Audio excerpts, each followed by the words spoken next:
अस्सलाम वालेकुम।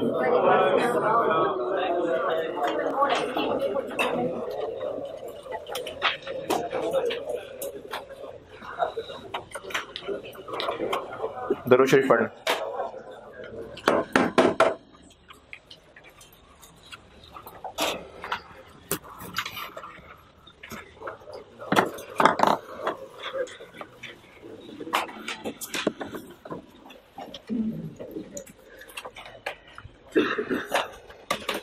पिछली क्लास में मैंने ना ओवरहेड एब्जॉर्प्शन रेट का कॉन्सेप्ट दिया था, हेडिंग भी दे दी थी और 2-4 लाइनें भी लिख दी थी और उसका फार्मूला भी लिख दिया था। अब उस फार्मूले पे आगे चलते हैं और सवाल भी कराता हूँ। एक रीकैप के तौर पे ओवरहेड एब्जॉर्प्शन रेट दोबारा सुन लें। जो डायरेक्ट कॉस्ट होती है ना, डायरेक्ट यानी डायरेक्ट मटेरियल, डायरेक्ट लेबर, उसको डायरेक्ट कहते ही इसलिए हैं क्योंकि वो प्रोडक्ट से डायरेक्टली ऐसी रिलेटेड है कि हम जान सकते हैं कि एक यूनिट बनाने में कितने रुपए का मटेरियल लगेगा, इसी तरह से एक यूनिट बनाने में कितने रुपए की लेबर लगेगी, इसलिए इनको डायरेक्ट मटेरियल और डायरेक्ट लेबर कहते हैं। लेकिन जो एफओएच हैं ये इनडायरेक्ट कॉस्ट होती हैं और इनको इनडायरेक्ट इसलिए कहते हैं क्योंकि इनके बारे में हम ये नहीं कह सकते दावे से कि एक यूनिट बनाने पे कितना खर्चा होगा। साल के शुरू में ही हमें एक यूनिट की कॉस्ट पता होनी चाहिए। क्यों पता होनी चाहिए? अच्छा, इसको बल्कि मैं सिर्फ साल के शुरू तक महदूद नहीं कर देता, हमें किसी भी वक्त पता होना चाहिए कि हमें एक यूनिट कितना कॉस्ट करता है। क्योंकि मार्केट में अगर हमने प्राइसेस के डिसीजंस कर रहे हैं, मार्केट में रोज चेंजेस हो रही हैं, कोई नया प्रोडक्ट आ रहा है, तो हमें अगर यही नहीं पता कि हमें एक यूनिट कितना कॉस्ट करता है तो हम प्राइस के फैसले कैसे करेंगे? तो बिजनेस को एक यूनिट की कॉस्ट पता होनी चाहिए। अब एक यूनिट की कॉस्ट यानी प्रोडक्ट कॉस्ट, उसमें डायरेक्ट मटेरियल एक यूनिट पे कितना लगेगा पता चल सकता है, डायरेक्ट लेबर एक यूनिट पे कितना लगेगा पता चल सकता है। एफओएच चूंकि नहीं पता होता तो हम इसके लिए कोई एक रेट निकाल लेते हैं, एफओएच के लिए भी कोई एक रेट डिसाइड कर लेते हैं, वो होता है ओवरहेड एब्जॉर्प्शन रेट। इसको एब्जॉर्प्शन क्यों कहते हैं ये भी आपको शायद आज, उम्मीद है आज इसकी वजह बता दूंगा कि इसको एब्जॉर्प्शन क्यों कहते हैं। बहरहाल एब्जॉर्प्शन का वर्ड छोड़ के रेट की बात कर लेते हैं। तो ओवरहेड्स को एक यूनिट की कॉस्ट में शामिल किया जा सके, इसके लिए हम एक रेट कैलकुलेट कर लेते हैं। रेट कैलकुलेट करने के लिए मैंने आपको पिछली क्लास में बात यहां शुरू कर दी थी।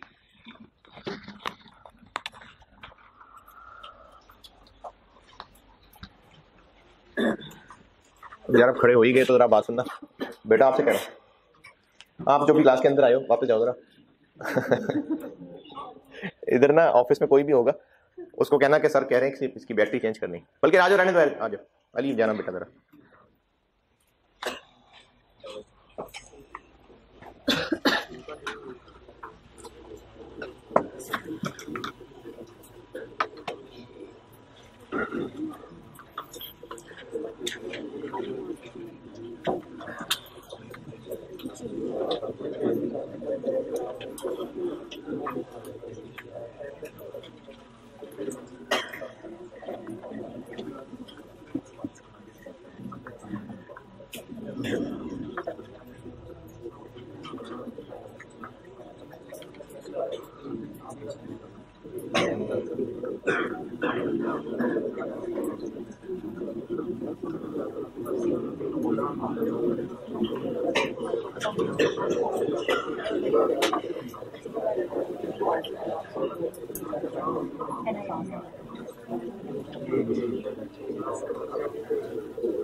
ओवरहेड्स के लिए एक रेट निकाल लिया जाता है और रेट निकालने के लिए ओवरहेड्स को किसी ना किसी एक्टिविटी से लिंक किया जाएगा। जैसे मैंने लास्ट में मिसालें दी थी कि अगर फोटोकॉपी वाले ने अपने खर्चों का कोई रेट निकालना है तो वो नंबर ऑफ कॉपीज से लिंक कर लेगा। अगर गाड़ी वालों ने कोई रेट निकालना है खर्चों का तो वो अपने सारे खर्चों को किलोमीटर से लिंक कर लेंगे। तो इस तरह से ना हर डिपार्टमेंट, हर एसेट, इनके लिए कोई ना कोई रेट हो सकता है। अब वो रेट कैलकुलेट करना हम सीख लेते हैं। और ये जो मैंने सारी बात बताई है, रेट कैलकुलेट करना और ओवरहेड एब्जॉर्प्शन क्या है, ये मैंने शुरू में कॉन्सेप्ट बताया है, लेकिन अभी भी बहुत सारे लोगों को इसकी कोई खास समझ नहीं आई होगी। कोई बात नहीं, कैलकुलेशंस पे चलना शुरू करें। एक बार कैलकुलेशंस होती जाएंगी ना तो फिर ये कॉन्सेप्ट्स और बेहतर होते जाएंगे। कैलकुलेशन पे आते हैं। मैंने आपको एक रेट का फार्मूला लिख दिया था। टोटल बजटेड खर्चे थे और इसको हमने कोई ना कोई जो बेस डिसाइड की थी कि किससे लिंक करना है, उसके बजटेड यूनिट से।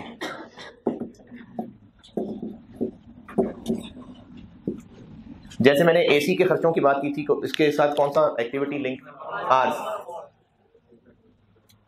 ये जो बेस है ना, ये 5-6 तरह की बेसेस इस्तेमाल होती हैं। इनमें से कौन सी यूज आपने करनी है, इस सवाल में गाइडेंस मिल जाएगी।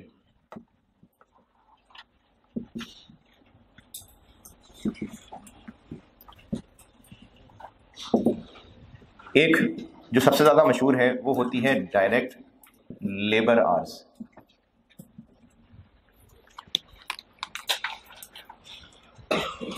फैक्ट्री में प्रोडक्शन हो रही है और डायरेक्ट लेबर कौन लोग होते हैं? प्रोडक्शन के वर्कर्स हैं जो डायरेक्टली प्रोडक्शन में इन्वॉल्व हैं। डायरेक्ट लेबर आवर्स का मतलब ये हुआ कि जितने टोटल घंटे वो काम कर रहे होंगे, direct labour hours, total direct labour hours. कि किसी भी फैक्ट्री में टोटल डायरेक्ट लोगों ने डायरेक्ट टोटल कितने घंटे काम किया, ये होते हैं डायरेक्ट लेबर आवर्स या करेंगे डायरेक्ट लेबर आवर्स। अगर इसको बेस रखना हो तो फार्मूला क्या बन जाएगा? Total budgeted overheads divided by total budgeted direct labour hours. और अगर इसको एज अ बेस यूज किया तो OAR का आंसर किस शक्ल में आ रहा होगा? Rupees per hour, rupees per labour our. अच्छा, इस रेट का इस्तेमाल क्या करना है ये भी मैंने लास्ट क्लास में बात की थी। अगर हम ये देखना चाहें कि अगले साल टोटल खर्चा कितना होगा तो इस रेट को क्या इस्तेमाल करें? इस रेट को मल्टीप्लाई कर दें टोटल। रेट इसलिए निकाला जाता है ना, फोटोकॉपियर को पता है कि एक कॉपी मुझे 2 रुपए की कॉस्ट करती है।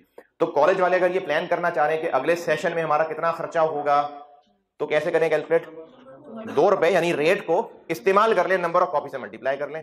अगर बिजनेस को पता है कि हमारा जो ट्रक है वो सामान लाने ले जाने के लिए जब चलता है तो 1 किलोमीटर हमें 15 रुपए कॉस्ट करता है, तो अगर वो प्लान करना चाहें कि हम ये जो फलाना विजिट करने लगे ये हमें कितना कॉस्ट करेगा, तो क्या करें?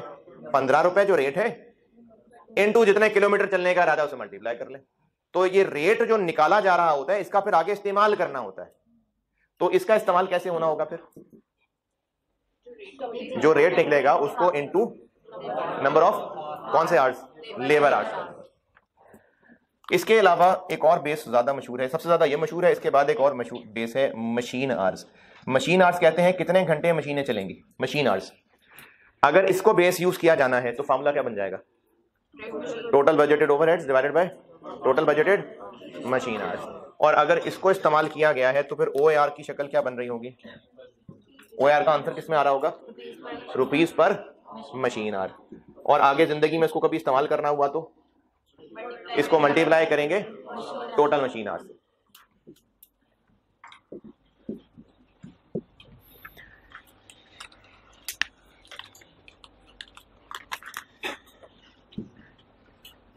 एक और मशहूर बेस है यूनिट्स प्रोड्यूस्ड, यानी जितने यूनिट्स हम प्रोड्यूस कर रहे होते हैं, प्रोडक्शन, जितने यूनिट्स की प्रोडक्शन होनी है, इसका आंसर क्या बन रहा होगा?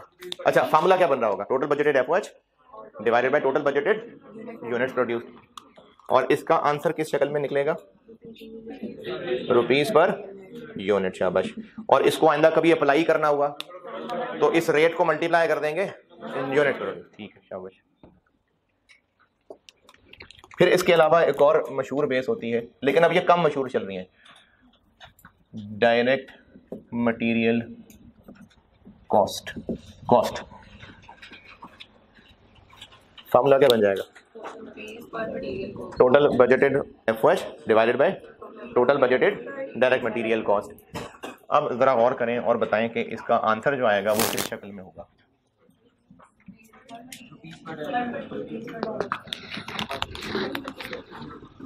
इसका आंसर रुपीस पर मशीन आर क्यों निकल रहा है? क्योंकि ऊपर क्या है? रुपीस, नीचे मशीन आर्स, तभी तो आंसर रुपीस पर आ रहा है। इसको इस्तेमाल कर रहे होंगे तो फार्मूला क्या होगा? टोटल बजटेड एफओएच, ये भी रुपीस चीज होती है।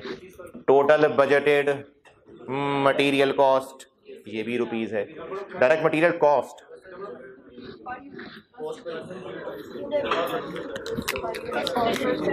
टोटल बजटेड ओवरहेड्स है 1 lakh, total budgeted material cost है 2 lakh. OAR total budgeted overheads divided by total budgeted material cost. तो मैंने पूछा है इसका आंसर किस तरह, किस शक्ल में निकलेगा? ये तो कुछ भी नहीं होगा, एक रेशो होगी, तो उसको फिर परसेंटेज की शक्ल में लिखा जाता है। यानी इसको अगर परसेंटेज बनाना हो तो क्या आंसर बना? परसेंटेज की शक्ल में लाना हो तो क्या आंसर बना? 50%। परसेंटेज में लाना होता है तो ये सलूक करते हैं। इतने तरह से होते थे, आप परसेंटेजेस निकालते थे, इनटू 100 करेंगे तो परसेंटेज आ जाएगी, तो इसका आंसर परसेंटेज में आया करेगा। इसका आंसर आ गया 50%, मिसाल के तौर पे 50% आ गया, तो अब OAR हो गया 50% ऑफ किसका? 50% डायरेक्ट मटेरियल कॉस्ट। आइंदा इस्तेमाल कैसे हुआ करेगा ये? इस रेट को अब इस्तेमाल करना है। हम ये किया करेंगे कि अब इसका आंसर आ गया 50% ऑफ डायरेक्ट मटेरियल।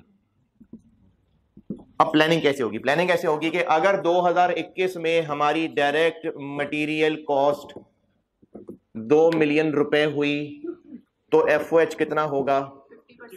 इसका 50% यानी 1 मिलियन होगा। तो ये जो OAR अगर ये बेस है तो उसका आंसर किस शक्ल में निकल रहा होगा? परसेंटेज की शक्ल में।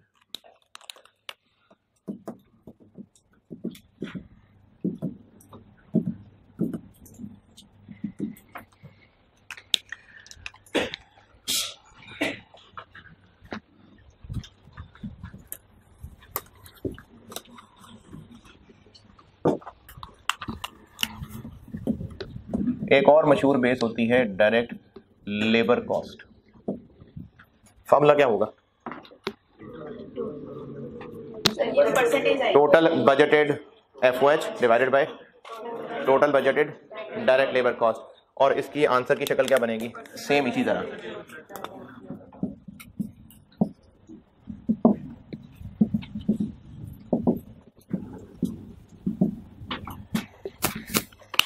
और लास्ट प्राइम कॉस्ट।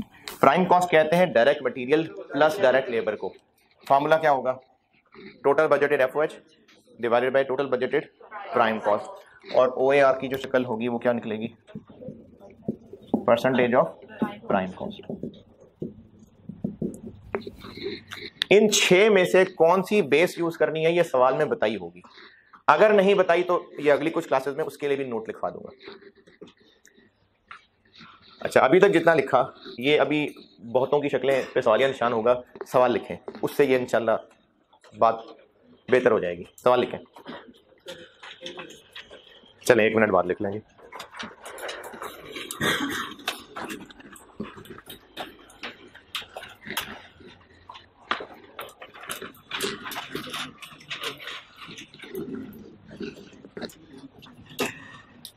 कर ले, नोट कर लें पूरा, फिर लिखते हैं सवाल।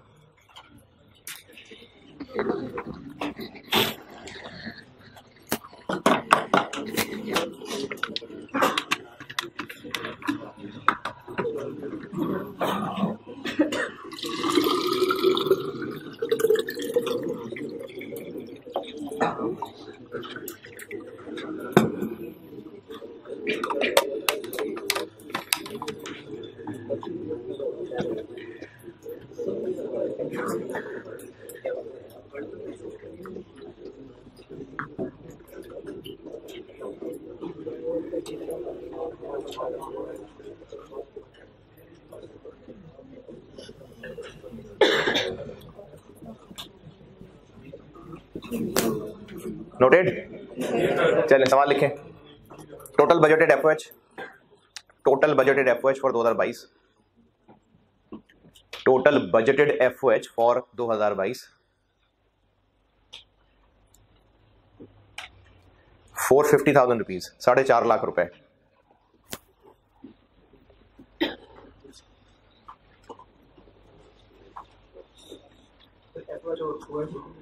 जी एफओएच वो असल में ओवरहेड्स ज्यादा बोला जाता है ना, चैप्टर का नाम भी ओवरहेड्स था, तो वो फैक्ट्री ओवरहेड्स ही पढ़ रहे हैं इसके अंदर हम। वैसे ओवरहेड्स तो ज्यादा ब्रॉडर टर्म है, ओवरहेड्स होते हैं जो वैसे एक्स्ट्रा खर्चे हैं, वो एडमिनिस्ट्रेशन डिपार्टमेंट के भी ओवरहेड्स हो सकते हैं, सेलिंग डिपार्टमेंट के भी ओवरहेड्स हो सकते हैं, लेकिन हम इस चैप्टर में ना फैक्ट्री ओवरहेड्स पढ़ रहे हैं, तो इसलिए मैं कभी एफओएच कह रहा हूँ, कभी ओएच कह रहा हूँ। अच्छा, इसके बाद लिखिए टोटल बजटेड प्रोडक्शन। अच्छा, बार बार क्या 2022 बताऊंगा, ये सारा डाटा 2022 का है, ये सारा डाटा 2022 का है। Total budgeted production 4,000 units, 4,000 units.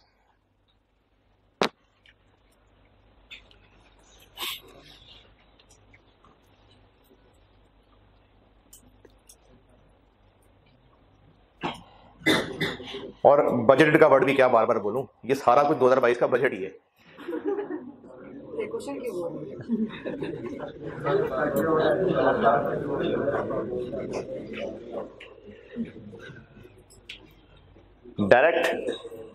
Direct labour hours per unit, अब ये सब बजटेड बातें ही हैं।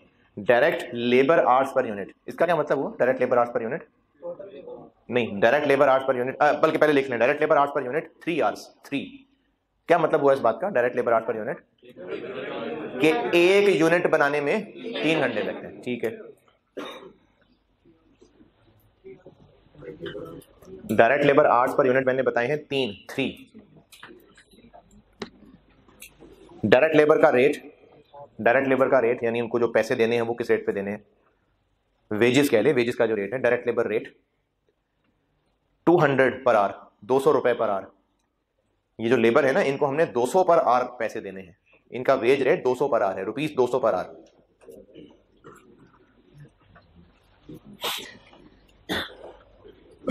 उसके बाद लिखें direct material cost, direct material cost rupees 40 पर केजी। मटेरियल का 1 किलो 40 रुपए का होगा, रुपीस 40 पर केजी।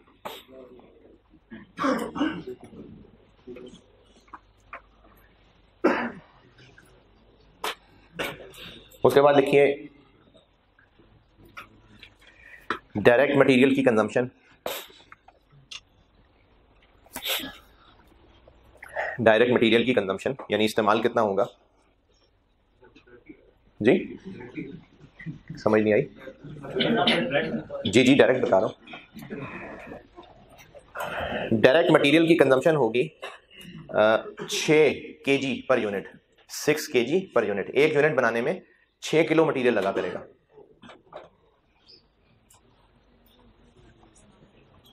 नेक्स्ट लिखें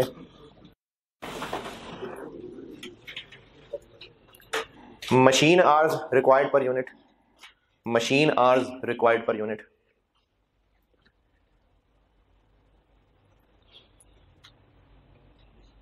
दो machine hours required per unit, 2। इसका क्या मतलब हुआ कि एक यूनिट बनाने के लिए मशीन 2 घंटे चल रही होगी।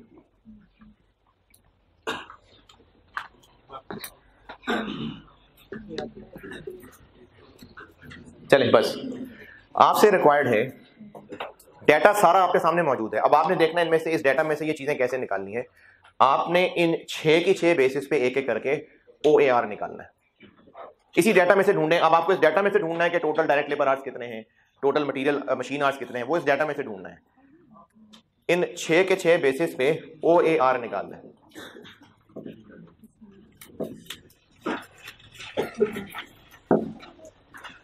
मैं करूं या आप करें? हाँ तो ठीक है, आप करें।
अच्छा, इसमें ना मैं आपकी अकल से उम्मीद करता हूँ कि आप अकल भी इस्तेमाल करें।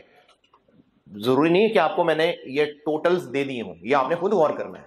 ये आप जो चीजें दी हैं इन पे गौर करिए, देखिए आपने ये चीजें बनानी है। हो सकता है कुछ चीजें डायरेक्टली गिवन है, कुछ नहीं है। ये आपने बेटा अकल इस्तेमाल करके सोचना है। आप अपना जहन भी इस्तेमाल करें, जरा होश के साथ सवाल सॉल्व करें।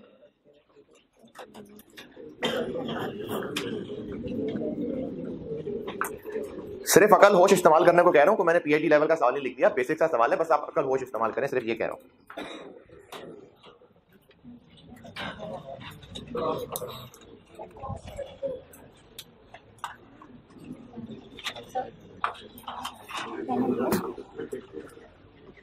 पहला क्या कैसे? ठीक है, शाबाश, बिल्कुल ठीक।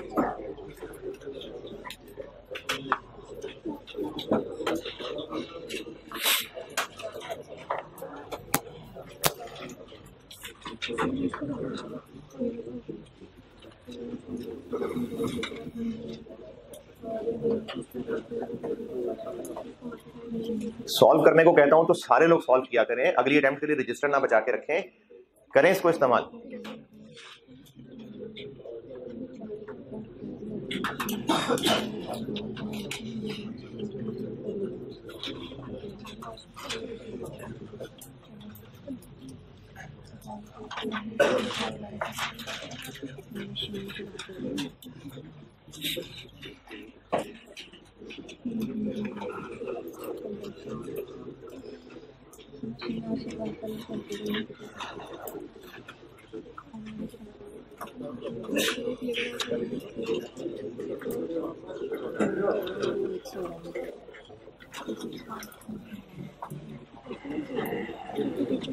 क्या किया है?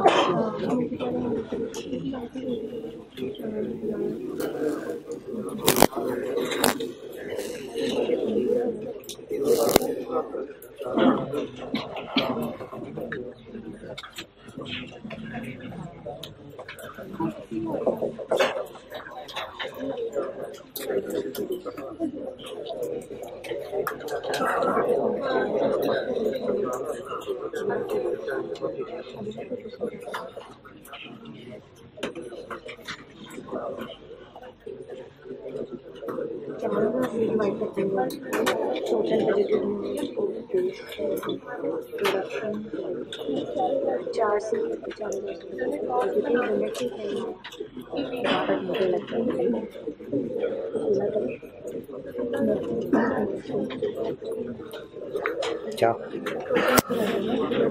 टोटल प्रोडक्शन कितनी है ये बताइए ना। हाँ तो आप कौन से फार्मूले के लिए पूछ रही हैं? हाँ 4,000 से। हाँ 2 को 4,000 से।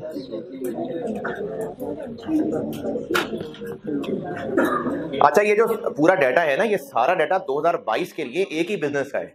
यानी अगर मैंने आपको शुरू में कहीं लिखवा दिया है कि इस 2022 की, सबसे बात कर रहा हूं, 2022 की बजटेड प्रोडक्शन कितनी बताई है मैंने? Budgeted production 4,000 units. तो ये 2022 में 4,000 यूनिट्स बनाने हैं हमने। अब ये 4000 यूनिट्स अगली सारी लाइनों के लिए होंगे इस्तेमाल। ये सब अलग अलग इंडिपेंडेंट बिजनेसेस की बात नहीं हो रही, मैंने कहा ये सारा डाटा मैं आपको 2022 का बता रहा हूं। तो अब 4000 यूनिट्स हमने अगले साल बनाने हैं, अब आपको इन सारी चीजों के लिए उन 4000 यूनिट्स को करना है इस्तेमाल।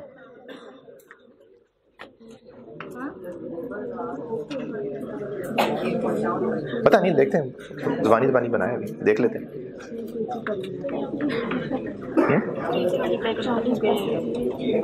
हाँ जी बिल्कुल। नहीं नहीं नहीं, ये बोफो क्या है?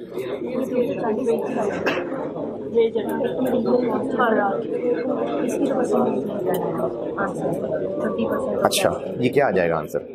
200 को 3 से मल्टीप्लाई करोगे तो क्या आंसर होगा? टोटल आ जाएगी, टोटल पूरे साल की 4000।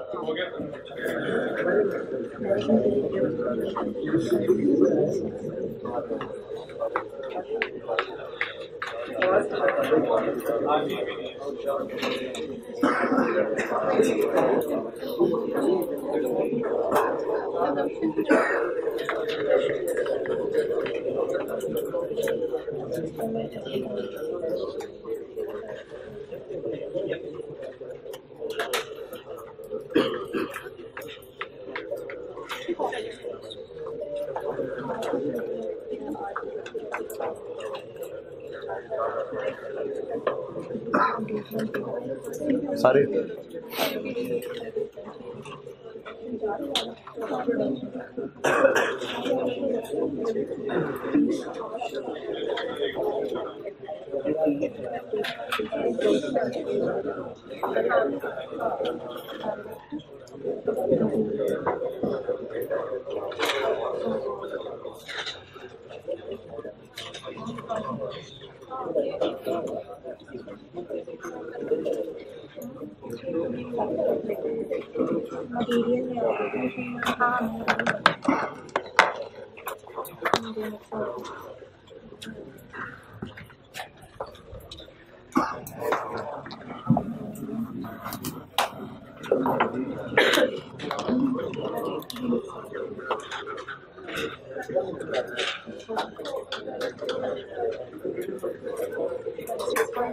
चले इधर देखें, अगर लेबर आवर्स को यूज करना है तो फार्मूला क्या बन रहा है?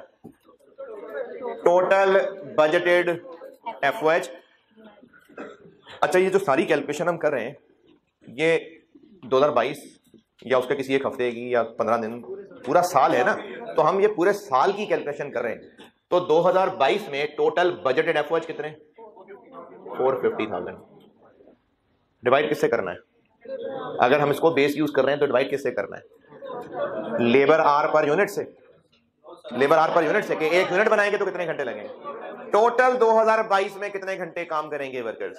तो वो तो एक यूनिट के लिए मैंने कहा 3 घंटे काम करेंगे, तो इसको 4000 से मल्टीप्लाई करेंगे तो टोटल लेबर आवर्स निकलेंगे 12000। देखें, एक यूनिट के लिए वर्कर्स को 3 घंटे काम करना पड़ता है।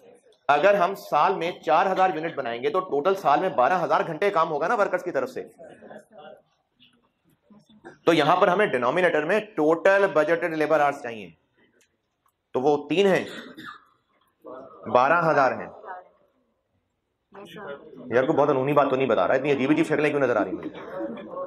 ये 12000 क्या है, कैसे निकला है? हाँ हाँ, आपसे पूछ रहा हूँ, व्हाइट शर्ट क्यों किया 4000 से मल्टीप्लाई? ठीक है, तो ये 12000 कैसे आ गया? क्यों किया मल्टीप्लाई?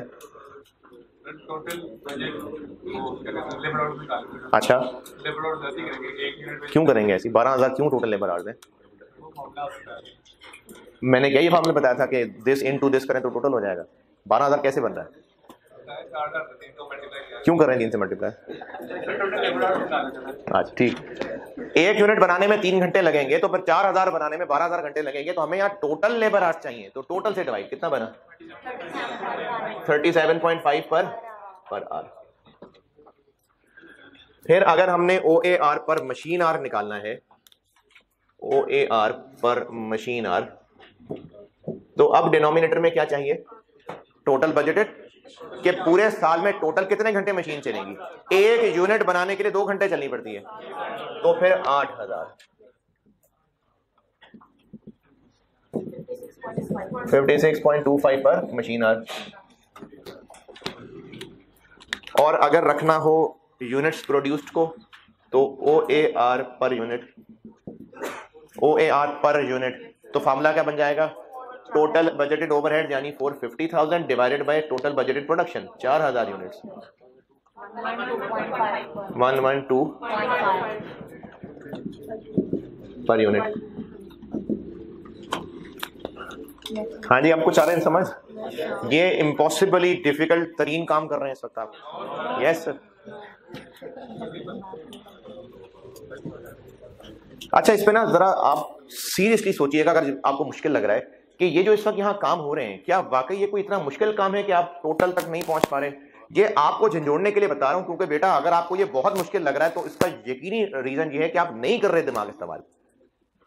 आप दिमाग इस्तेमाल नहीं कर रहे। एक यूनिट देखें, आपने बचपन में मैथमेटिक्स पढ़ा है, ये 7वीं 8वीं क्लास भी मैंने बहुत ऊंची क्लास बता दी है। अगर एक यूनिट 3 घंटे बनाने में, 3 घंटे इस्तेमाल हो रहे एक यूनिट बनाने में, तो 4000 यूनिट बनाने में टोटल कितने घंटे इस्तेमाल करेंगे। ये अब एक कैफ का स्टूडेंट जो AFC में QM भी पढ़ाया और उसको ये 12000 निकालने में कोई बहुत मुश्किल काम है। ये आप नहीं कर रहे दिमाग इस्तेमाल, नहीं दिमाग इस्तेमाल। मैंने पहले दिन आपसे ईंटों का इस्तेमाल इसलिए थोड़ी कराया था कि आपने ईंटों का इस्तेमाल करना है, जाके दिमाग इस्तेमाल करना है, दिमाग इस्तेमाल करना है। मैंने यहां जितनी चीजें सोचा बताई हैं, क्या वाकई कोई ऐसा नया नॉलेज है जिसमें बहुत नई चीज पता चली कि इसको इससे मल्टीप्लाई करके टोटल निकलेगा। ये बेटा जब तक आप ये चीज रियलाइज नहीं करेंगे ना, आप इन मुश्किलों को फिर करने के लिए तैयार भी नहीं होंगे। ये अभी कुछ मुश्किल नहीं है, ये सीरियसली कुछ मुश्किल नहीं है। इसका मतलब ये नहीं है कि सर आपने बहुत डरा दिया है। मैं आपको झंझोड़ रहा हूं कि बेटे अकल दिमाग इस्तेमाल करके चलें, अपने दिमाग पे थोड़ा भरोसा तो करें, थोड़ी हिम्मत तो करें। ये जितने लोग बैठे उनमें से किसी से भी ये सवाल नहीं हुआ था। अगर हमने रखना है OAR की बेस, अगर OAR को हमने कहना है बेस्ड ऑन मटेरियल कॉस्ट जी, total FOH, total material cost, 1 kilo 40 रुपए का, 1 यूनिट के लिए 6 किलो, 6 इंटू 40 क्या चीज बन जाएगी। 1 यूनिट बनाने पे इतने रुपए का मटेरियल लगेगा, तो 240 से डिवाइड कर लो, फिर 4000 से भी मल्टीप्लाई होगा। दोबारा देखें, ये जो 40 रुपए है, ये 40 रुपए है कि 1 किलो 40 रुपए का है। 1 यूनिट बनाने के लिए 6 kg लगते हैं। इसका आंसर क्या चीज बन जाएगी, 240। 1 यूनिट बनाने के लिए 240 रुपए का मटेरियल लगेगा, और हम 4000 यूनिट्स बना रहे हैं। वैसे तो आप अगर बार बार इस चीज को रिवाइज करते जाएंगे ना तो आपका फायदा होगा। ये देखें, तो रुपीज में आंसर आ गया। कितने बन गए, 960,000, 46.88 कर लें जी, 88 कर लें, 46.88। और अगर हम रख लें डायरेक्ट लेबर कॉस्ट,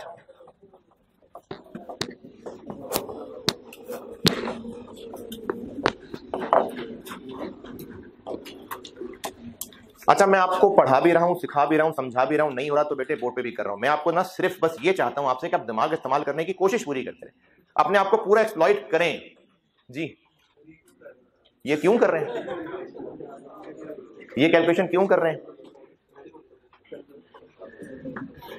हम ओवरहेड्स के लिए एक रेट निकालना चाह रहे हैं ताकि उसको इस्तेमाल कर सकें। अभी आप रेट निकालने तक बस चल लें, फिर आगे इसका इस्तेमाल भी कर लेंगे। हाँ, तो इफेक्टिव ओवरहेड में नहीं आता, बिल्कुल नहीं आता। अगर हम ये देखना चाहें कि हमारा जो फोटोकॉपी का खर्चा है, फोटोकॉपी का खर्चा वो पर स्टूडेंट हमें कितना कॉस्ट करेगा पर स्टूडेंट। अगर कॉलेज ये देखना चाहे कि फोटोकॉपी का खर्चा, ये अगर रेट निकालना चाहे कि हमें एक स्टूडेंट कितने रुपए कॉपी कॉस्ट करेगा, फोटोकॉपी का खर्चा अगर पर स्टूडेंट के हिसाब से देखना चाहें तो क्या फार्मूला बन जाएगा?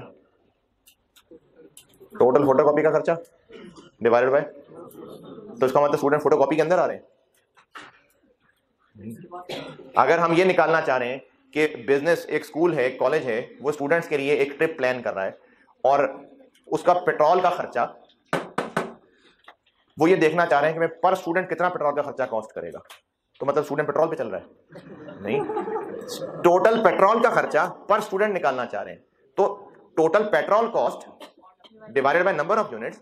इसका मतलब ये तो नहीं है ना कि नंबर ऑफ यूनिट, जो नंबर ऑफ स्टूडेंट्स हैं वो कहीं petrol number of students P रहे हैं या खा रहे हैं, इसका नहीं है ना लिंक। बात ये है कि हमें खर्चे को किसी के साथ लिंक कर रहे हैं। जब ये पता चल जाएगा कि एक स्टूडेंट कितने रुपए का हमें फ्यूल कॉस्ट कर रहा है, ताकि फिर कॉलेज वाले बच्चों से कह सके भाई आपने ना 1500 रुपए जमा कराने इस ट्रिप के, पर स्टूडेंट कॉस्ट निकालेंगे तो ये काम कर सकेंगे ना। तो इसलिए बिजनेसेस ये जो ओवरहेड्स हैं इनको किसी ना किसी एक्टिविटी के साथ लिंक करके रेट निकाल रहे होते हैं। अब जैसे इस वक्त ये जो रेट्स निकल आए, इनकी इंटरप्रिटेशन ये है, ये पहला वाला क्या था, लेबर आवर 3.75 रुपीज नहीं 37 रुपीज पर लेबर आवर की इंटरप्रिटेशन ये है कि अब हमें ये पता चल गया, प्लानिंग हो गई कि अब इस साल में जब भी कभी लेबर काम करेगी तो जितने घंटे लेबर काम कर रहे होंगे 37.5 रुपीज पर आवर हमारे ओवरहेड्स भी आ रहे होंगे, क्योंकि लेबर काम करेगी तो उसके साथ सपोर्ट के लिए बिजली वगैरह इस्तेमाल होगी, उसके सपोर्ट वर्कर होंगे तो ये खर्चे आएंगे ना। कॉलेज ने सेशन चलाना है तो कॉलेज वाले ये प्लान करेंगे कि जब भी एक सेशन 150 घंटों पे चलेगा तो सफाई वालों का खर्चा, पीएन्स का खर्चा, पानी का खर्चा, बिजली का खर्चा, ये भी हमारा साथ साथ इनकर हो रहा होगा। तो क्लास में तो आपको टीचर पढ़ा रहे हैं, लेकिन कॉलेज प्लान कर रहा है कि सेशन होगा तो साथ ये खर्चे भी होंगे। अब उनके लिए उन्होंने एक रेट शुरू में सोच लिया कि 1 घंटा क्लास होगी तो 1500 रुपए खर्च होंगे हमारे, पानी बिजली वगैरह ये सारे। अब आप कहेंगे पानी का क्लास से क्या ताल्लुक है? तो ओवरऑल ये सारी सर्विसेज, ये जो पानी टीचर के लिए आ रहा है या जो वॉशरूम स्टूडेंट यूज कर रहे हैं, पानी इस्तेमाल हो रहा है ना, तो वो पानी खर्चा है। तो अगर कॉलेज उसको किसी एक्टिविटी से लिंक करना चाहे तो उसका रीजन ये होता है कि हम एक रेट निकाल के रख लें, उसको फिर इस्तेमाल कर लें।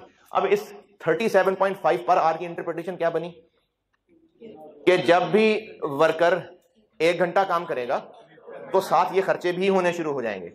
अब इससे इस ऑर्गेनाइजेशन को क्या आगे मदद मिलेगी? वो अगर कभी भी कॉस्ट डिटरमिन करना चाहें कि अच्छा अगर हम अगले क्वार्टर में 4000 घंटे लोगों से काम करा लें तो क्या होगा, 4000 इंटू 37.5, इतने ओवरहेड नहीं होंगे।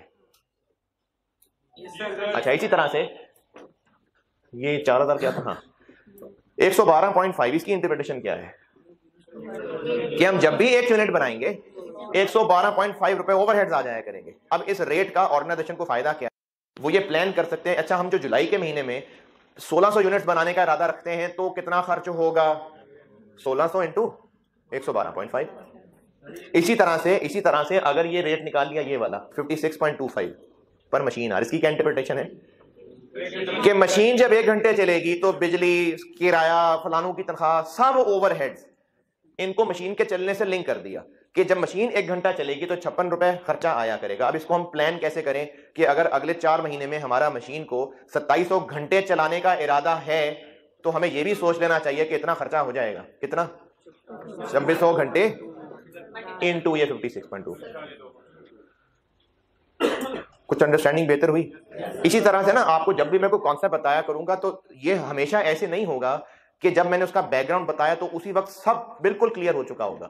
उसमें से जितना समझ आया होगा उसके साथ आगे बढ़ते जाएंगे, फिर आगे कैलकुलेशंस करते करते वो कॉन्सेप्ट्स में बार बार रिपीट कर रहा हुआ करूंगा, फिर उनका इस्तेमाल होता शुरू हो जाएगा, फिर चीजें क्लियर होनी शुरू हो जाएंगी। तो ये इस तरह से चैप्टर बाय चैप्टर आपके कॉन्सेप्ट्स बनेंगे।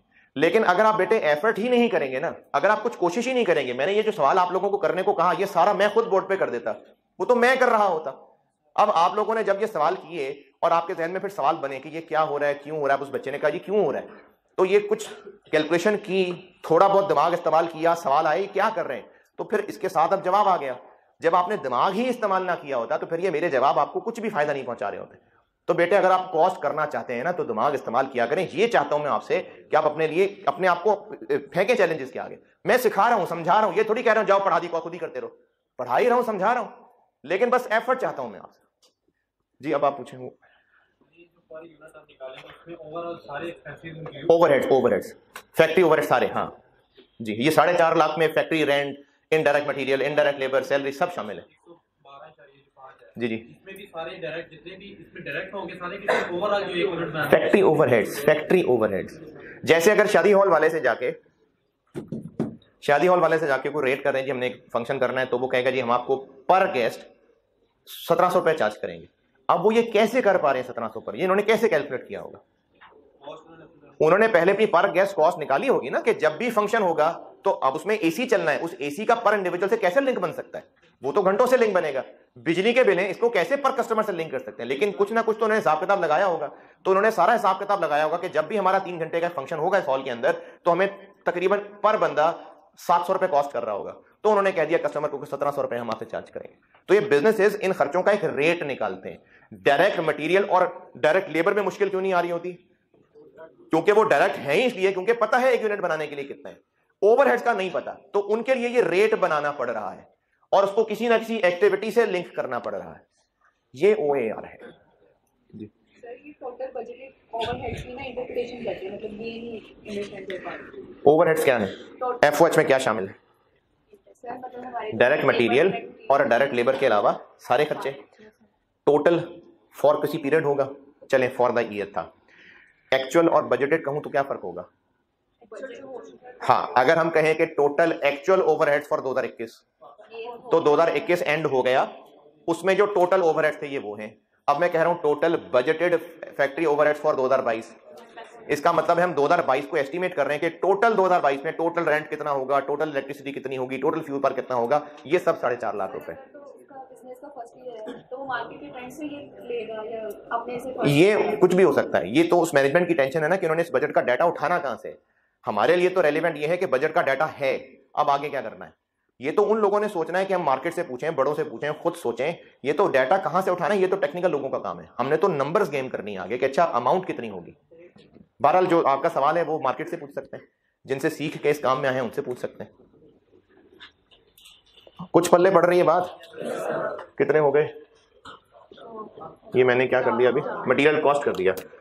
OAR based on direct labour cost निकालते हैं। अच्छा, अब इस फार्मूले में न्यूमिनेटर में 4.5 लाख, डिनोमिनेटर में क्या रखूं? Total budgeted direct labour cost, तो 300 रुपए रख दूं। 300 क्या है? 300 200 पता नहीं, 200 क्या है कि वो जो वर्कर है उसको हम 200 रुपए पर घंटा रेट वेज दे रहे हैं। ये तो उस एक वर्कर का 1 घंटे का रेट आ गया। 3 घंटे क्या है? 1 यूनिट बनाएगा तो वर्कर 3 घंटे काम कर रहे होंगे, तो 1 यूनिट के लिए 3 घंटे और 1 घंटे का रेट 200 रुपए पर आवर। अगर इसको मल्टीप्लाई कर लें तो इसका आंसर क्या चीज होगी? 1 यूनिट बनाने में कितना लेबर का खर्चा आएगा। तो हमें तो टोटल फॉर द ईयर तक पहुंचना है, तो इनटू 4000 यूनिट्स।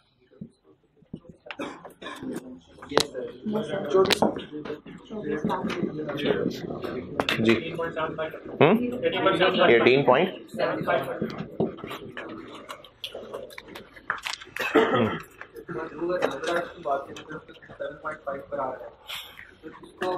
कहाँ? अच्छा ठीक है।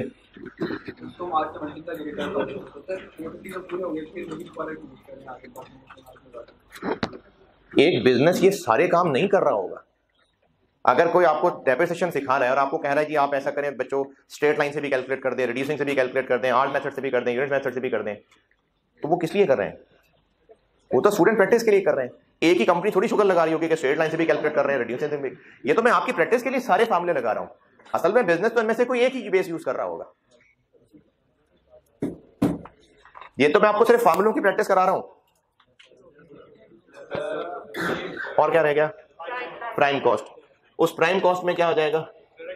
डायरेक्ट लेबर कॉस्ट और डायरेक्ट मटेरियल कॉस्ट। तो OAR based on prime cost बन जाएगा 450 और डिवाइडेड बाय 360,000। 13.39 कर लें यार, रियल 39 कर लें।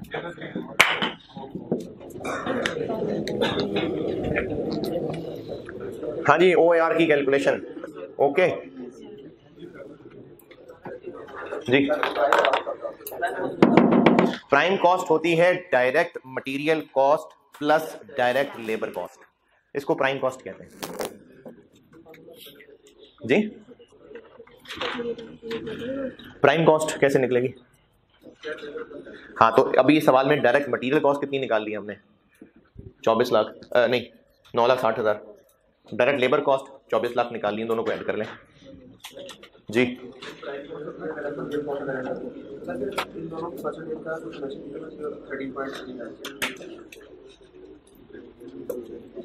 आप कह रहे हैं कि इन दोनों को परसेंटेजेस को ऐड करें तो 13 क्यों नहीं आ रहा? न्यूमरेटर में चीज होती है ना, तो वो ऐड करके आंसर भी ऐड कर देते हैं। ये तो डिनोमिनेटर है, दो फार्मूले में डिनोमिनेटर अलग अलग हो तो उन डिनोमिनेटर्स को ऐड करके डिवाइड कर दें तो वो दोनों आंसर का प्लस नहीं आ जाएगा।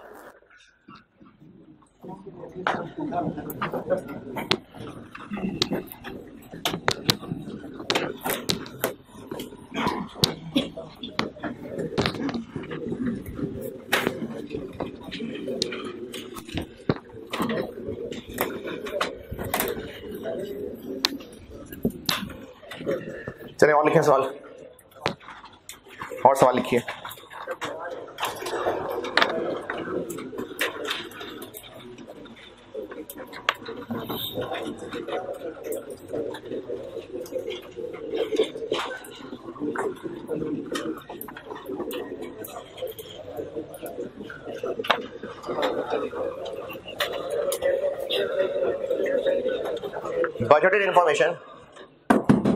बजटेड इंफॉर्मेशन सवाल लिखिए। Budgeted information for 2022, budgeted information for 2022 बता रहा हूं।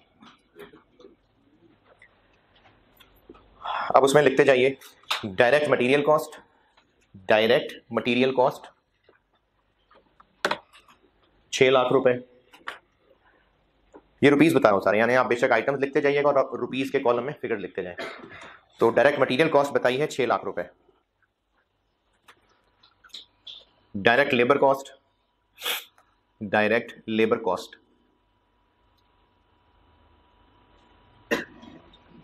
5 लाख रुपए। अच्छा, इस 5 लाख रुपए ये जो बात लिखी है तो डायरेक्ट लेबर कॉस्ट के साथ ब्रैकेट में लिखिए ₹200 पर आवर, ₹200 पर आवर। यानी ये ना उन वर्कर्स का रेट बता दिया मैंने, जिन वर्कर्स की टोटल कॉस्ट मैंने 5 लाख बताई है ना, तो ये उनका मैंने रेट बता दिया कि इनकी दिहाड़ी का रेट क्या है, ₹200 पर आवर है जो उनको वेजेस देंगे। चलिए आगे नेक्स्ट खर्चा लिखें। Factory rent, factory rent 60,000, 60,000। Insurance 30,000, 30,000। Depreciation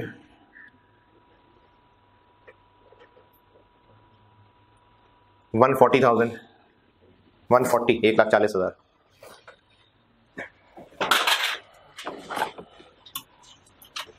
repair maintenance, repair maintenance 25,000, 25,000।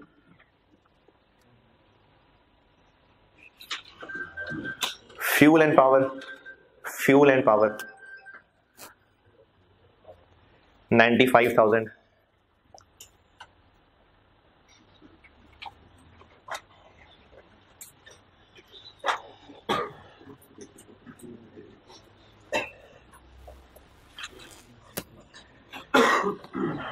चलें, बस ये खर्चे हैं और रिक्वायरमेंट है आपसे दो।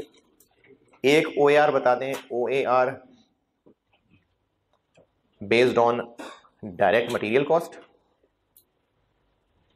OAR based on direct material cost, एक ये बता दें, और एक बता दें OAR पर डायरेक्ट लेबर आर, OAR पर डायरेक्ट लेबर, यानी एक आप डायरेक्ट लेबर आर्स की बेस पे बता दें OAR, और एक डायरेक्ट मटेरियल कॉस्ट की बेस पे बता दें। है जी, क्या टोटल बजट?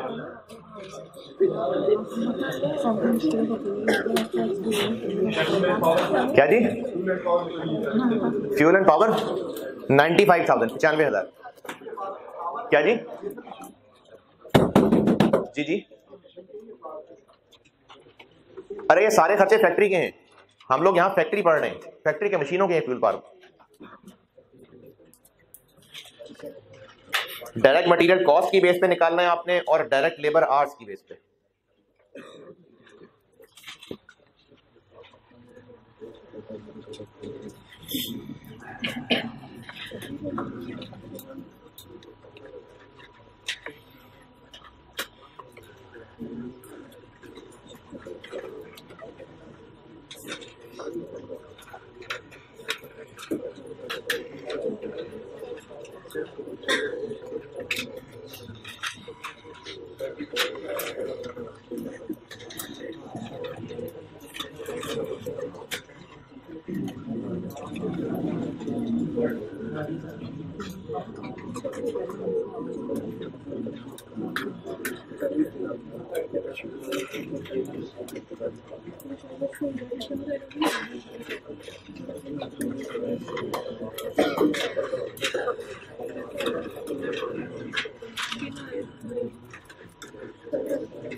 नहीं आएंगे। मैंने 95,000 कहा था।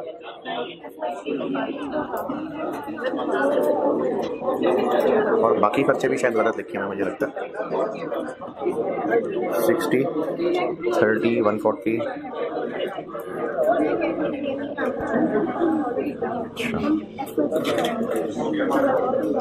ठीक।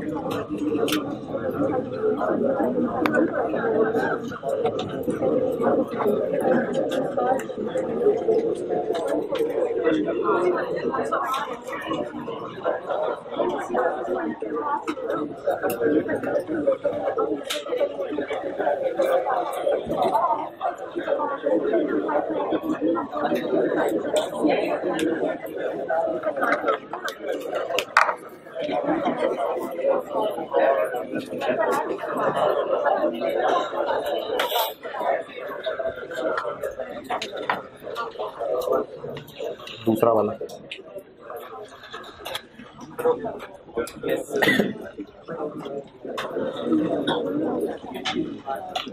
एक मैंने कहा था OAR based on direct material cost. Total overheads कितने हैं? 350,000 ना किसी को समझ आया हो? शर्म आनी चाहिए ऐसे अगर नहीं आया तो।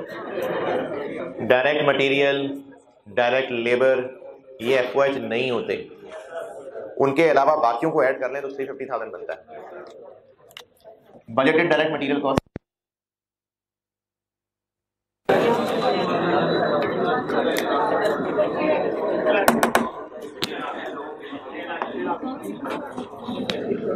अब ये डायरेक्ट मटेरियल कॉस्ट पे बेस्ड है तो आंसर परसेंटेज में आएगा। पॉइंट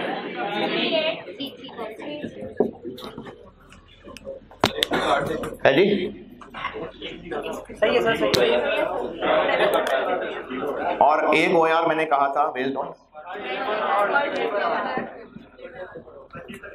तो डायरेक्ट लेबर आवर्स कितने? 2500, बिल्कुल ठीक है शाबाश।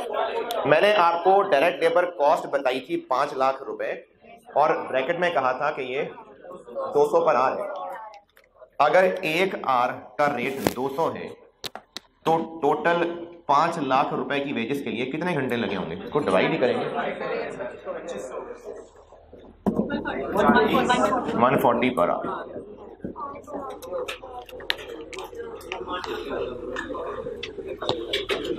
$2,500। हाँ जी जी जी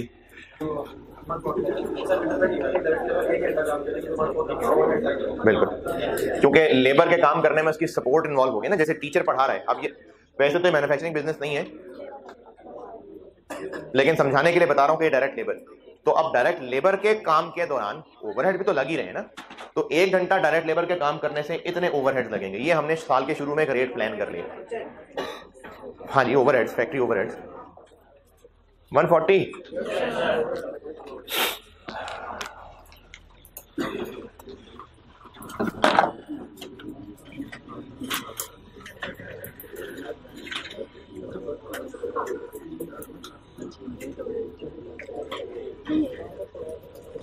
फार्मूले हो गए, ठीक है।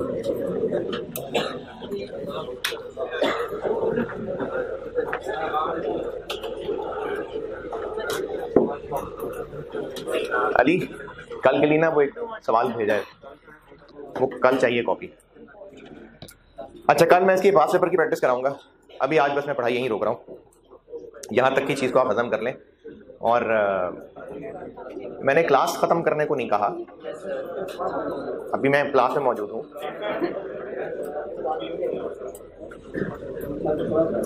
वो जो ब्लू जैकेट वो पहना, ब्लू शर्ट, ये दाढ़ी वाला वो। हाँ, क्या बता रहा हूँ मैं अभी, क्या बात कर रहा था मैं? हैं? क्या कहा है मैंने?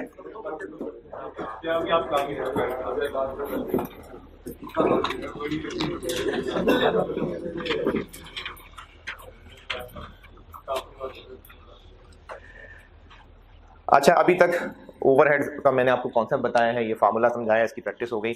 इसमें ना ये जो चीज़ें हैं, देखें मैं आपको बिल्कुल समझा भी रहा हूँ, पढ़ा भी रहा हूँ, उसकी प्रैक्टिस भी कर रहे हैं। और इससे पहले ये जो अभी मैंने सवाल करवाया, इससे पहले जो सवाल किया था, इस तरह का सवाल मैंने ज़िंदगी में कभी नहीं कराया कॉस्ट वालों को। मैं ओवरहेड्स के फार्मूले पढ़ा के सवाल यही करता था सामने, जो आपके सामने आया है। लेकिन उससे पहले जो किया वो भी कराया, आप लोगों को करने को दिया, फिर बोर्ड पे समझाया। बताने का मकसद ये है कि चूंकि अब ये एक नीचे लेवल पे पेपर आ गया है, तो मैंने अपने पढ़ाने के अंदर बहुत सारी चीज़ें नई शामिल कर रहा हूँ, एफर्ट कर रहा हूँ। लेकिन बेटा यहाँ तक ये वाली चीज़ें हैं ना, अब जैसे देखें, मैंने कहा 5 लाख टोटल लेबर कॉस्ट और 1 घंटे का रेट इतना है, तो अब इससे 2500 आवर्स निकल आएंगे। ये चीज़ें आपके लिए ऐसे होनी चाहिए। अगर आप इनमें इस तरह से कंफर्टेबल हैं तो आपको कॉस्ट साथ साथ चलती रहेगी। ये बहुत बेसिक सी चीज़ें हैं। और ये जो पिछले वो वेरिएबल फिक्स वाले चैप्टर में इस तरह के काम किए भी थे। मैंने शुरू में वो चैप्टर ही इसलिए कराया था ताकि हम कुछ बेसिक कैलकुलेशन सीख सकें कि कहीं पर अगर कोई चीज़ रुपए पर आर थी तो टोटल तक पहुंचने के लिए उसको आर से मल्टीप्लाई किया था, कहीं पर कोई खर्चा रुपए पर मंथ था तो टोटल तक पहुंचने के लिए मंथ से मल्टीप्लाई किया था, कहीं पर कोई पर यूनिट था तो उसको इनटू यूनिट्स किया था। तो ये बेसिक मेहनत जो की थी। अब बेटा आगे हर क्लास में मैं जाके आपको ये नहीं कर रहा हूँ एक्सप्लेन कि ये टोटल है, ये पर यूनिट है, ये आपने इसमें आपको बहुत फ्लुएंट होना पड़ेगा। तो इसलिए ये सोचने की बात है। मैं इस वक्त ना एक बड़ी सीरियस बात कर रहा हूँ। ये जब आप इस तरह के बीच में कमेंट देते हैं ना तो उससे ये शो हो रहा होता है कि आप यहाँ पर क्या करने बैठे हुए। जब पढ़ा रहा हूँ हंसी मजाक कोई चीज मजाक में कर रहा हूँ, ठीक है मजाक चल रहा है, लेकिन मैं एक बात बहुत सीरियस समझ के कर रहा हूँ तो फिर इस तरह की चवलें बीच में ना मार रखे। कई बातें पहुंच जाती हैं मुझ तक, मैं जिसको कह रहा हूं उनको पता चल गया होगा। तो ये जो इस तरह की पर यूनिट कैलकुलेशंस हैं ये आपके लिए बहुत फ्लुएंट होनी चाहिए। इसमें अगर आपको कोई मुश्किल लग रही है तो पहले 6 लेक्चर्स अभी तक यूट्यूब पे हैं, उनमें जहां पर मैंने ये वेरिएबल और टोटल निकालने की बातें की हुई थी, आप उनको दोबारा जाके देख लीजिए।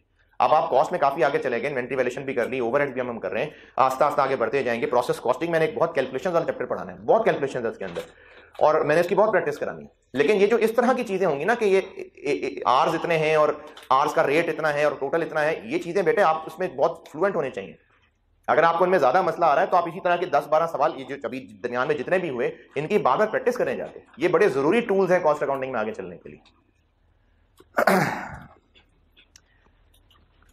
अच्छा, अब जिन लोगों ने मुझसे पहले पढ़ा हुआ है कोई ना कोई पेपर या वैसे जानते हैं, तो मैंने 15 लेक्चर्स इंतजार किया है एक बात का, और इंतजार इसलिए किया है क्योंकि आपको मैंने कॉस्ट पढ़ानी है और आगे भी इंशाल्लाह कॉस्ट ही पढ़ाऊंगा।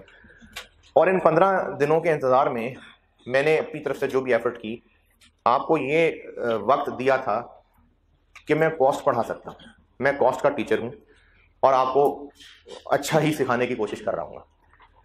अब आप अगर भरोसा कर गए इस बात पे, अगर तो आगे तो चलें, कॉस्ट चलेगी ही, लेकिन अब कुछ और बहुत जरूरी बात है जो मेरी क्लासेस का हिस्सा रहेगी।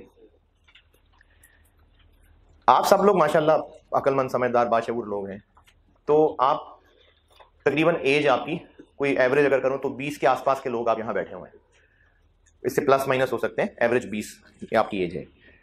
और आप सीए में कितना टाइम समझते हैं लगेगा? 4-5 साल, 5 साल कम से कम 6 साल। अब उसमें जो अपनी सलाहियत के एतबार से या पढ़ाई के शौक के एतबार से कोई 8, 9, 10, 12 साल लगाना चाहे तो उसका अपना शौक जरूर है, लेकिन 5, 6, 7 साल चले ये लगेंगे। अच्छा, अब ये जो 5, 6 साल आपके लग जाएंगे, ये आपकी जवानी की एज के 5, 6 साल हैं, ये बुढ़ापे के 5, 6 साल नहीं है। आपकी टोटल लाइफ में से जो जवानी वाला फेज है, वैसे मतलब जो अमूमी एतबार से जो जवानी की एज होती है वो 15 से 40 होती है, ये जवानी का पीरियड काउंट होता है। तो आप अपनी जवानी की एज के 6 साल इस प्रोफेशन में लगा रहे हैं, ठीक है, करिए मेहनत, बहुत अच्छी बात है। सुबह सुबह 7 बजे, सर्दियां भी और बढ़ती जाएंगी, सुबह सुबह क्या आप आके बैठे होंगे, जो बाइक पे आते होंगे उनके हाथों को पता चलेगा कि सर्दी में बाइक चलाना कैसे होता है। फिर चिंगची पे बैठे हैं या बाइक पे पीछे बैठे हैं, जहां भी हैं, बहरहाल ट्रैवल करके मुश्किल आ रहे हैं। फिर आप दूसरे शहरों से आए हुए हैं, यहाँ हॉस्टल की लाइफ गुजार रहे हैं, बहुत सारे लोग आप में से हैं। आप अपनी जवानी के ये 5-6 साल की मेहनत, और आप मेहनत कर रहे हैं चाहे जैसी भी टूटी फूटी है, लेकिन मेहनत बहरहाल आप लोग कर रहे हैं। आप 4, 5, 6 घंटे तो कॉलेज में कम से कम गुजार रहे हैं। फिर इसके अलावा कई लोग होंगे जहां लाइब्रेरी में पढ़ते होंगे, बैठ के घर जाके पढ़ाई कर रहे होंगे। आप अपनी जिंदगी के 24 घंटों में से अगर अपनी असेसमेंट करें ना, तो आप में से अक्सर लोग बहुत मेहनत कर रहे हैं। समझ आ रही है, ज्यादा समझ आ रही है, नहीं आ रही है, होमवर्क करते हैं, टेस्ट देते हैं, लेकिन जनरली मैं यही उम्मीद करता हूं कि आप में से काफी सारे बच्चे मेहनत कर रहे हैं। अब आप अपनी एनर्जीज अपनी इस जवानी के अंदर आप एक फील्ड की ये पढ़ाई पे लगा रहे हैं, 6 साल आप अपनी जिंदगी के लगाने को तैयार हैं। आप क्यों कन्विंस्ड हो गए कि आप 6 साल लगाने के लिए तैयार हो गए? क्यों कन्विंस्ड हैं इस बात पे? हैं जी, सीरियस सवाल पूछ रहा हूं बहुत जी। बेटर फ्यूचर है ना, बिल्कुल ठीक है, बिल्कुल ठीक है। अच्छा, अब आपको लगता है, और हाँ ऐसा है भी, कि अगर आप ये 6 साल जिंदगी की अच्छी मेहनत कर लें, सीए क्वालिफाई कर लें, तो अभी तक के हालात में अल्लाह का शुक्र है इसका अच्छा कैरियर ही है, रिस्पेक्टेबल है, अच्छी इज्जतदार जगह काम मिल जाएगा, जॉब भी अच्छी है, बिजनेस भी हो जाएगा, यानी बहुत अच्छी अपॉर्चुनिटीज मिल जाती हैं, रिस्पेक्टेबल अर्निंग भी होगी।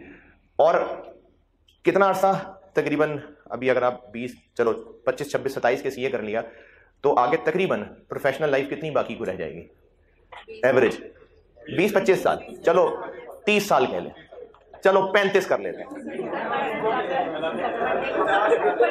अब आपने अपनी जवानी के 6 साल प्लस जो कैरियर है, देखें तकरीबन अब आप लोगों ने अपने वालिदैन को देखा है, अपने घर में और बड़ों को देखा है, तकरीबन एक मर्द की वर्किंग लाइफ जो वो ऑफिस में है या नौकरी कर रहा है, तकरीबन 55-60 साल एक वर्किंग लाइफ होती है। अब उस 60 साल भी अगर मान लें तो 30 साल तकरीबन 35 साल ये आपके पास एक पीरियड होगा इस 6 साल की मेहनत के बेनिफिट्स लेने का।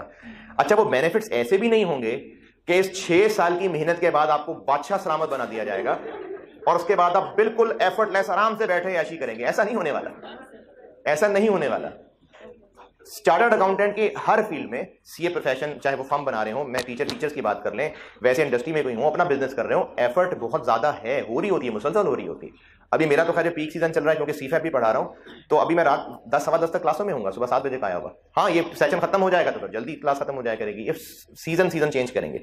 इसी तरह सीए फर्म्स हैं, टैक्स का सीजन चल रहा है, ऑडिट का सीजन चल रहा है, तो उसमें 22 घंटे भी दिन में ऑफिस में गुजर रहे हैं। ये सीजन चलेगा लेकिन एफर्ट है।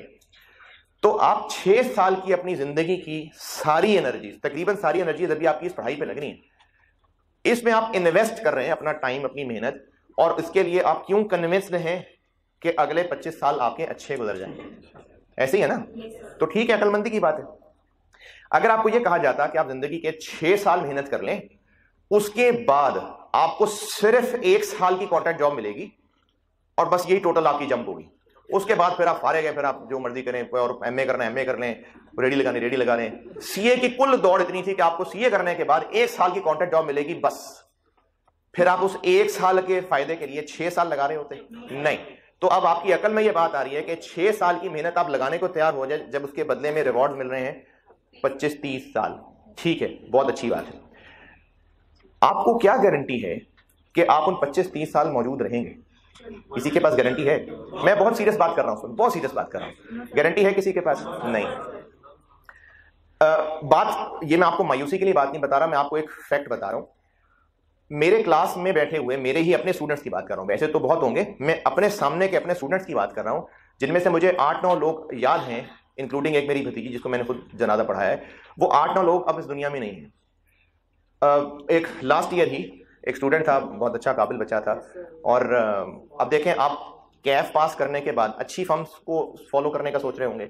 अब एक स्टूडेंट है जिसका कैफ पास हो चुका हुआ है, उसकी एक टॉप क्लास फर्म में इंडक्शन हो चुकी हुई है जिसमें उसकी ज्वाइनिंग है, और उससे कुछ दिन पहले वो फौत हो गया है। मतलब एक कैरियर चल रहा है और वो उससे क्या अच्छा सोच सकता है, लेकिन वो फौत हो चुका है। फिर इसी तरह से एक मेरा सीए फाइनल का स्टूडेंट रात को बीएफडी की क्लास पढ़ के निकल रहा है, दोस्त से बाहर निकल के बात कर रहा है, अभी क्या प्लान है, क्या है, हाँ जी मेरी दुबई नौकरी हो गई है, और वो जिसकी दुबई नौकरी हो गई है वो अगली सुबह बस के नीचे आ चुका हुआ है। इसी तरह से एक और ये जो एक अब जिसका मैं जिक्र कर रहा हूं ना, ये मुझे बहुत अरसे तक ये बहुत फिक्रमंद भी रखा इस बात ने। मैं उन दिनों 4 महीने के लिए चल रहा था, तो एक स्टूडेंट का मुझे मैसेज आया, ये फरवरी 2020 की बात कर रहा हूँ। उसने मुझे कहा कि मेरी तबीयत खराब हो गई थी, मेरी पढ़ाई, और ये फरवरी की बात है, मतलब मार्च अटेम्प्ट फरवरी। बहुत काबिल बच्चा था कि मेरी तबीयत खराब थी, मेरे कुछ दिन ज़ाया हो गए और FR2 कॉस्ट पड़ रहा था मुझसे, तो अब मेरे दिन ज़ाये हैं, लेकिन आप मुझे प्लान कर दें, जैसे आप कहेंगे मैं करने को तैयार हूँ, जिस तरह से आप गाइड करेंगे मैं वो करूँगा, मैं सब एफर्ट करने को तैयार हूँ। अब मैं उसको जवाब भी दे रहा हूँ कि हाँ ठीक है, अभी भी टाइम है, ऐसे कर लो, उसको रिवाइज कर लो। और मेरा आखिरी जुमला जो मुझे बहुत अरसे तक तंग भी करता रहा, मैं उसको मैसेज में लिख रहा हूँ, you still have enough time, you still have enough time. और उसके 2-3 दिन के बाद वो लड़का फौत हो चुका था। आपको बताने का बेटा मकसद ये है कि हम चूंकि अकलमंद, अभी भी साबित हुए कि आप लोग अकलमंद हैं, कि आप 6 साल का पीरियड गुजार रहे हैं फुल एफर्ट, फुल डेडिकेशन के साथ, किस लिए? कि अगले 25 साल अच्छे गुजर जाएं। और ये वो 25 साल हैं जो किसी के पास गारंटी नहीं है कि होंगे। और चलो फर्ज कर लेते हैं कि हाँ एवरेज एज रहेंगे 25-30 साल, आपके पास क्या गारंटी है कि अगले 25-30 साल के अंदर जो इकोनॉमी के, दुनिया के हालात होंगे, एक सी अच्छा कैरियर रहेगा? क्या गारंटी है इस बात की? नहीं है गारंटी। फिर आपके पास ये गारंटी भी नहीं है कि आपको इन 25-30 साल के अंदर कोई ऐसी बीमारी नहीं लग जाएगी कि आप वो अपना प्रोफेशन कंटिन्यू कर सकते, कोई गारंटी नहीं है गारंटी। अब आप अकलमंद पे, अब अपनी अकल पे गौर करिए कि हम अपनी जवानी का, और ये मैंने भी जवानी के 6 साल गिनाए हैं, वरना उससे जो पिछले 20 साल आप गुजार के आए हैं, आपके वालिदैन की सारी एफर्ट, आपकी पिटाई भी किस बात पे हो रही है? पढ़ाई कर लो। अच्छा, वो पढ़ाई भी किस लिए कह रहे हैं करने को? कि आगे अच्छा कैरियर बन जाएगा। तो अब मैं उस 6 साल की बजाय आपकी पूरी 26 साल की जिंदगी गिन लेता हूं। उसमें हम पूरी 26 साल पैदाइश से लेकर भरपूर जवानी उस चीज को हासिल करने के लिए फुल एफर्ट लगा रहे हैं, फुल एफर्ट, जो गारंटी है ही नहीं कि मिलनी है। आप लोग ICAP के एग्जाम्स की तैयारी करते हैं और ICAP के एग्जाम्स होने हैं, आपको यकीन है कि एग्जाम होने हैं, इसलिए तैयारी कर रहे हैं ना। अगर ICAP कहे कि जी देखेंगे एग्जाम लेने हुए तो ले लेंगे, नहीं तो रहने देंगे, तो फिर आपका पढ़ाई तैयारी का जो एफर्ट लेवल होगा वो कम डाउन हो जाएगा ना, पता नहीं एग्जाम्स होने नहीं होने। लेकिन चूंकि वो कह चुके हैं कि एग्जाम होने हैं, अब आपको यकीन है कि एग्जाम होने हैं, तो आप पढ़ाई कर रहे हैं। कभी अभी आप जो पढ़ाई कर रहे हैं किन एग्जाम्स के लिए कर रहे हैं? मार्च 22 है ना। क्या वाकई आपके पास गारंटी है कि मार्च 22 में एग्जाम्स हो भी जाएंगे? गारंटी है नहीं। क्या कभी किसी लेवल पे कोई एग्जाम्स कैंसिल नहीं हुए? अभी पिछले 1-2 साल के अंदर हुए हैं। AFC की 2 अटेम्प्ट कैंसिल हुई हैं, CA फाइनल की 1 अटेम्प्ट कैंसिल हुई। तो गारंटी नहीं है ना, लेकिन एक यकीन के साथ एफर्ट करे जा रहे हैं। तो जिस मसले का यकीन आपको, जो कि परफेक्ट यकीन नहीं है, एफर्ट के हाँ होने हैं एग्जाम्स, अपने 24 घंटे की जिंदगी लगा के देख लें, बल्कि 26 साल की जिंदगी लगा के देख लें, 20 साल की चलें, कि उसकी सारी जो फोकस है वो आपके वो एग्जाम्स हैं, जो कि पता नहीं कंफर्म होने भी हैं कि नहीं। लेकिन सिर्फ एक ऐसी चीज है जो कंफर्म होनी है, इसमें कोई शक है ही नहीं, कोई एक्सेप्शन नहीं है, और वो है मौत। कंफर्म मरना है, कंफर्म। और हमारा ईमान ये है कि दोबारा जिंदा भी होना है, और ये भी ईमान है कि दोबारा जिंदा होने के बाद फिर नहीं मरना है, फिर हमेशा की जिंदगी। और ये जो दुनिया में जिंदगी गुजार के जाएंगे ना, इसी की बेस पे ही आगे रिजल्ट आना है। या तो इसके बदले हमेशा की जन्नत है, हमेशा, इतना सा लफ्ज है हमेशा, लेकिन खत्म नहीं होना इसने कभी, कोई बोरियत भी नहीं आनी है इसमें कभी, या फिर हमेशा की दौज़ख है, हमेशा की दौज़ख। हाँ, बीच में कुछ एक्सेप्शन केसेस हैं जो दौज़ख में एक वक्त गुजार के जन्नत में चले जाएंगे, लेकिन एक वक्त गुजार के चूल्हे में उंगली लगा के देख लें, तो हम अगर उस तीसरे वाले केस को छोड़ दें तो या हमेशा की जन्नत है या हमेशा की दौज़ख है। और ऐसी बस ट्रेलर के तौर पे आपको बहुत छोटा सा आज़ाब बता रहा हूं दौज़ख का, कि पानी दिया जाएगा पीने के लिए, जब वो पानी पिएगा वो, क्योंकि प्यास इतनी होगी, अब वो जो पीने के लिए प्याला ऐसे पकड़ेगा तो उसका मुंह पिघल के उस प्याले के अंदर गिर जाएगा उसकी हीट की वजह से, फिर मुंह मिलेगा, फिर पिएगा, फिर मुंह अंदर गिरेगा, जूते मिलेंगे, और वो जूते जो पहनेगा अब वो हैं पाँव में, लेकिन खोपड़ी उबल रही होगी उसकी वजह से। ये मैं आपको बहुत छोटे से बता रहा हूँ।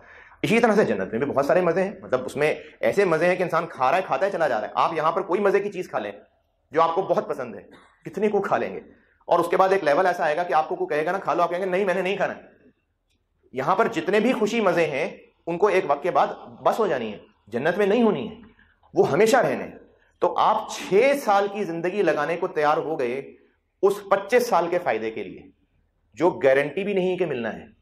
लेकिन 60 साल की जिंदगी, अच्छा पता नहीं 60 है कि नहीं, मैंने आपको 3 मिसालें गिना दी हैं जो 20-22 साल में जा चुके हैं, पता नहीं जितनी भी जिंदगी है, लेकिन इस जिंदगी के बदले हमेशा की या तो जन्नत होनी है या हमेशा की दौलत होनी है। अब ये बात करने का मकसद सिर्फ एक फिक्र इस वक्त आपके अंदर जगाना था कि क्या हम उस जिंदगी की तैयारी कर रहे हैं, क्या हम फोकस कुछ कर भी रहे हैं कि नहीं कर रहे हैं। क्या ऐसा तो नहीं कि हमारी सारी तैयारी हो ही इस बात के लिए कि अटेम्प्ट मार्च की आ रही है, क्या करना है। ये बड़ी सोचने वाली बात है, और ये और फिक्र वाली बात है कि हमारे वालिदैन हमें मार पीट के इस बात के लिए तैयार कर रहे हैं कि तुमने आगे 25 साल नौकरी करनी है। क्या उन्होंने इसलिए भी थोड़ी बहुत ट्रेनिंग की है कि आगे क्या करना है, या नहीं की? तो क्योंकि उन बेचारों को अपनी जिंदगी के बारे में भी कोई फिक्र नहीं थी। तो इसलिए ये बहुत फिक्र की बात है मेरे बच्चों, इस पे हमें एक सोचने वाली बात रखनी है अपने अंदर। फिक्र मैंने ये इग्निशन दिया सिर्फ, अब इंशाल्लाह हर क्लास में कोशिश करता रहूंगा कि बस थोड़ी सी फिक्र अलाइव रहे, बस ये फिक्र चलती रहे। पढ़ाई बिल्कुल करें, पढ़ाई करनी है, अच्छी जिंदगी गुजारनी है, कोई हर्ज नहीं है इसके अंदर, लेकिन ये फिक्र साथ साथ चलती रहे, इसके लिए मैं हर क्लास के अंदर कोशिश करूंगा कि बस फिक्र किसी तरह जिंदा रह हमारे अंदर। तो बस ये एक इंट्रोडक्शन के तौर पे बात थी, इंशाल्लाह फिर अगली क्लासेस से कुछ ना कुछ फिक्र वाली बात चलती रहेगी। अल्लाह हाफिज़।